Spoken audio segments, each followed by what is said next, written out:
Campaign 2018 is sponsored by Wisconsin Hospital Association, Wisconsin Counties Association, Wisconsin Realtors Association, Marshfield Clinic Health System, AARP Wisconsin, and Campaign 2018 partner Milwaukee Journal-Sentinel.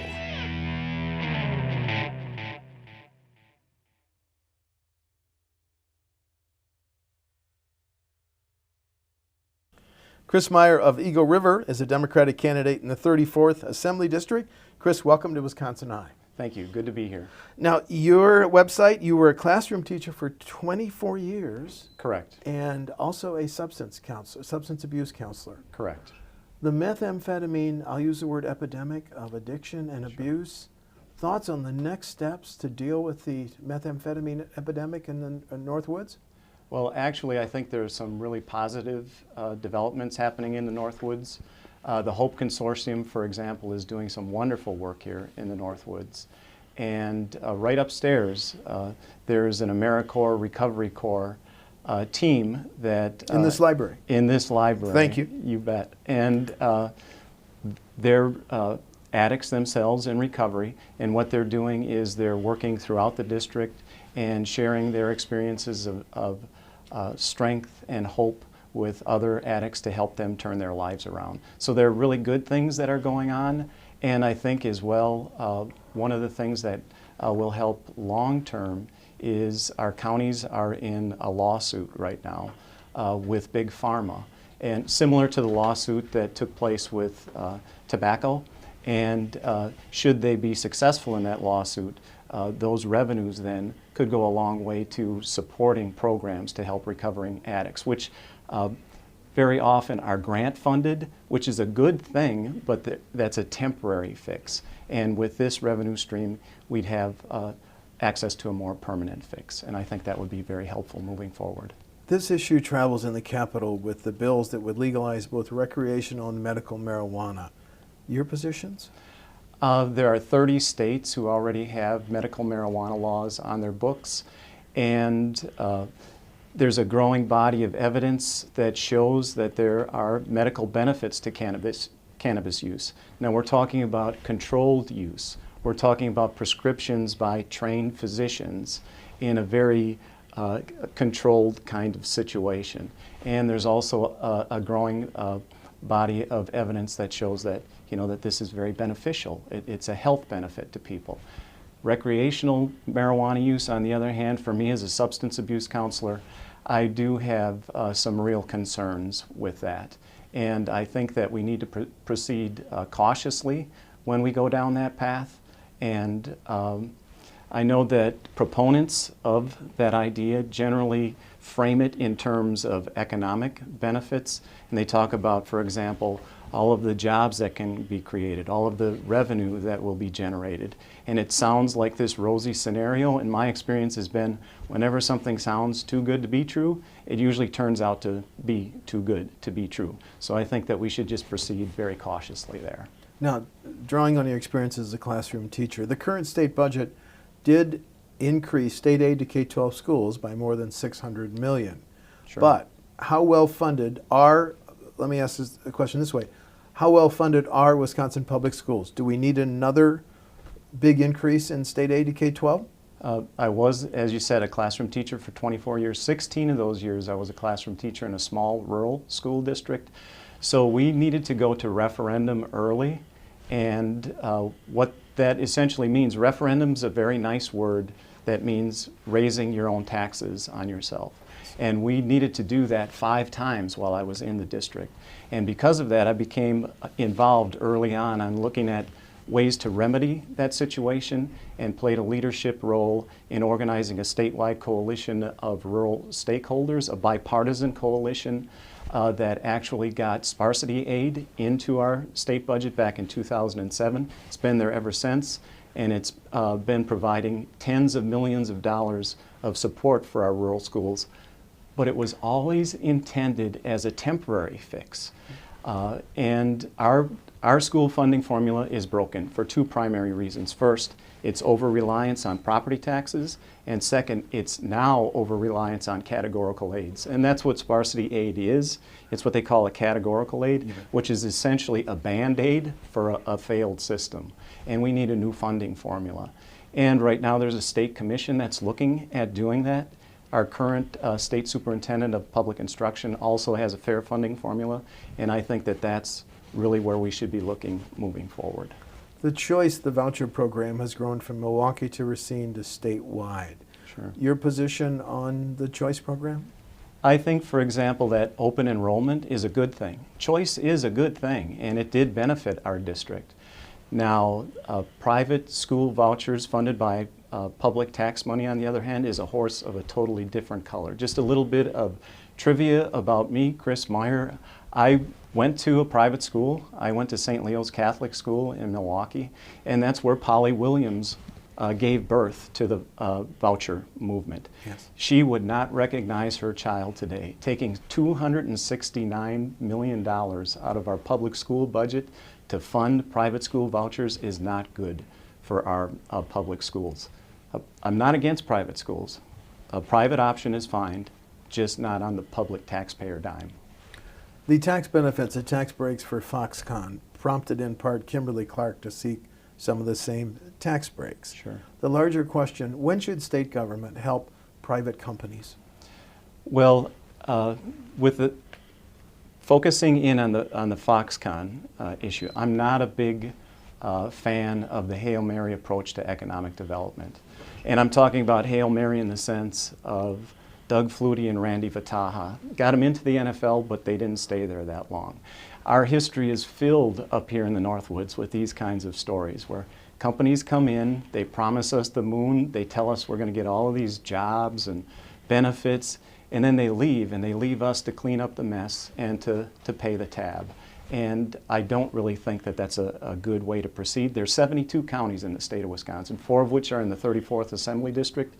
We have some very creative, energetic entrepreneurs right up here in the Northwoods. Had that money been distributed in a more fair, equitable manner, that would have benefited our small businesses up here. And small business is the backbone of our economy up here, not only in the Northwoods, but across the state. And we have some of the highest seasonally unadjusted unemployment in the state of Wisconsin. Mm-hmm. You know, it's structural unemployment here in the 34th Assembly District. We have some of the lowest job growth in the state of Wisconsin. This would have helped turn that situation around and benefit our communities. You would have voted against both, no, you would have voted no both against Foxconn and Kimberly Clark. Correct. The Yes. debate in the next session over whether we need a new state prison. Waupun and Green Bay were built in the 1800s. Some Democratic candidates for governor said we could cut our inmate population by half. Do we need a new state prison? I think that you're referring to the facility down in Alloway. And the reason I'm familiar with that facility is my wife and I have driven around that facility many times. Our oldest son, he and his wife live close to there, so we've been around it. And it's a very interesting facility, and I think that it really would serve us better to be on the register of national monuments, Historic places? historic places, as opposed to a functioning correctional facility. I think that there is a need for a new correctional facility there. Of course, Tommy Thompson just recently said, our former governor, that one of his regrets was to move the state of Wisconsin into the prison business, if you will. Mm-hmm. So this has to be more than about new construction, and I think we have an opportunity to get it right, and I would be in favor of that. We just had a very traumatic experience here, for example, with Lincoln Hills, and it was a juvenile detention center that had to close down due to neglect and mismanagement. So I think we have an opportunity to get it right here, and I would be in favor of that. The debate over how we pay for our highways in the future. Sure. There's gridlock, there's impasse in the Capitol. If you could wave a wand, how would you pay for our highway system? Well, that's a great question. I really believe that is going to be the top issue in the next legislative session.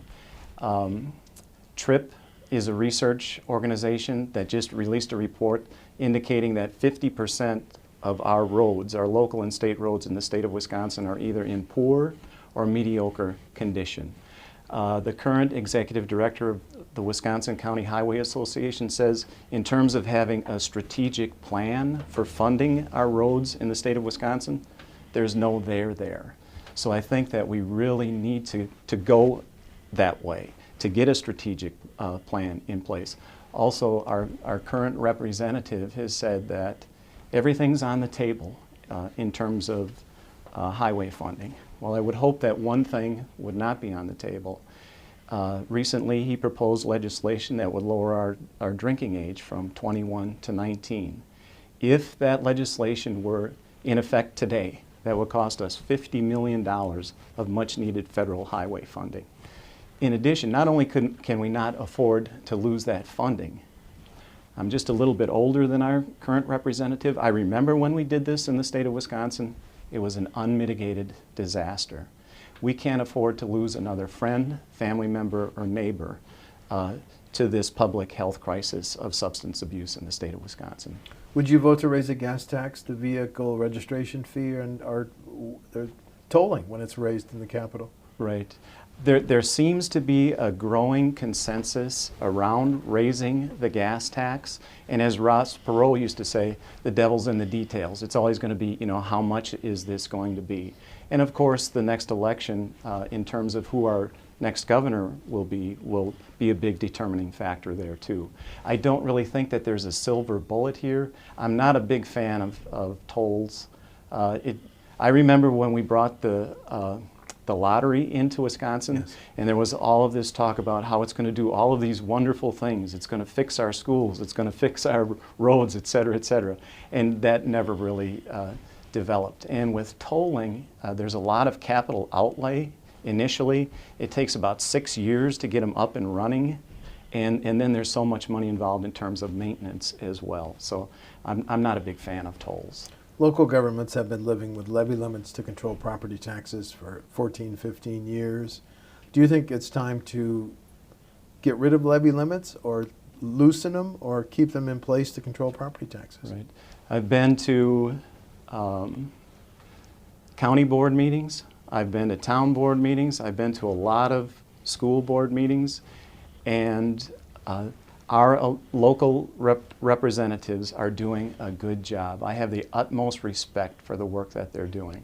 I think we should give them more responsibility and then hold them accountable. And they are. They're held accountable by their local voters, just as members of the assembly are. If we're not doing a good job, you get voted out. The same thing there. I think one of the things we don't want to do is change the rules of the game midway through the game. And I'm referring to dark store loopholes. There's a lawsuit currently in the city against the city of Rhinelander, which is the largest city in Oneida County, by Walmart. And what that's going to do, should they prevail, is it's going to lower their tax assessment. And what that means is that then will be transferred to local residential property taxpayers, local small business taxpayers, and that's just not fair. And it's more than just an issue of dollars and cents. It's an issue of fairness and common sense. Everybody should be paying their fair share. Let's talk about health care. How would you protect and expand health care in rural Wisconsin, Chris? Right. Health care is the third largest employer in the state of Wisconsin. And what I would do is what's being proposed for Foxconn. I would use financial incentives to grow that industry. And what I'm talking about is accepting those Medicaid dollars. There are estimates that show that would translate into 10,000 new good jobs, which would be good for the health of the community and the health of our residents. In addition to that, I think that we need to look at expanding broadband. There's a joke up here in the Northwoods. We were promised broadband a long time ago, and there are a lot of families who started downloading their family albums back in 2011, and they're still waiting to get those pictures.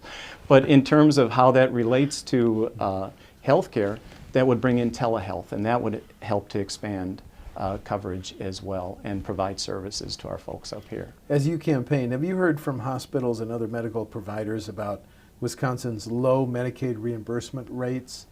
If so, do you think we're at a tipping point that threatens health care under our MA program? I have heard that. My wife is in dental care, and we have these conversations quite frequently. And there's a pilot program right now with Delta Dental that addresses that issue. And I think we should look at, what's going on there, and if it looks like it's a positive way to go, I think that we should just expand that. Have you run into an issue with caregivers? AARP estimates that let me get the number right. 578,000 Wisconsin residents are caregivers for family members, or neighbors, or loved ones. Sure. Would you support laws or rules that require hospitals to recognize and work with family caregivers when someone they love is hospitalized? Sure. There are already 36 states who have similar legislation on the books. I think it's a no-brainer. I think we fast-track it, go ahead, pass it, become the 37th. And finally, differences between you and the incumbent you're challenging? Sure. I've mentioned some of them already. Drinking age is one you mentioned. The drinking age, for example, and the dark store loopholes, for example. The dark store loophole has 80-some co-sponsors, bipartisan. His name is not in that list. The Walgreens loophole has 60-some co-sponsors. His name is not in the list. Jeff Mursaw, who's the Republican representative in the 36th district, he initiated legislation to start a Wisconsin Conservation Corps. There were over 20 bipartisan co-sponsors. Our current representative's name was not on the list. What I bring is a history of working in a collaborative and bipartisan way. We don't have that. In addition, we talked about lowering the drinking age from 21 to 19. Mm-hmm. Mothers Against Drunk Drivers don't want that. Students Against Drunk Drivers don't want that. Law enforcement community doesn't want that. The healthcare and recovery communities don't want that. The question is, who really wants that? And that's a very important question for our voters come November 6th. We have a strong tradition of independence up here in the Northwoods, and I would bring that to the table as well. And then finally, I'd just like to say that I'm not running for state representative to go along to get along. I'm running to get things done. Chris Meier of Eagle River is a Democratic candidate in the 34th Assembly District. The election is November 6th. Chris, thanks for talking to WisconsinEye. You're welcome. Thank you. Thank you. Campaign 2018 is sponsored by Wisconsin Hospital Association, Wisconsin Counties Association, Wisconsin Realtors Association, Marshfield Clinic Health System, AARP Wisconsin, and Campaign 2018 partner Milwaukee Journal Sentinel.